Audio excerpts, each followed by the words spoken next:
ایک خاتون ایک مولوی صاحب کے پاس گئیں۔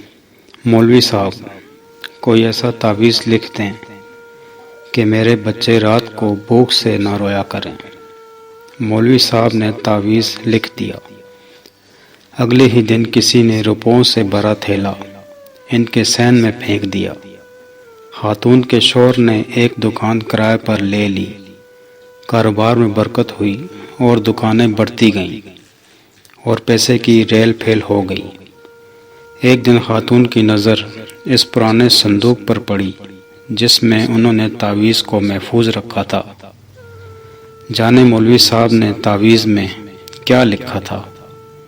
تجسس میں اس نے تعویذ کھول ڈالا۔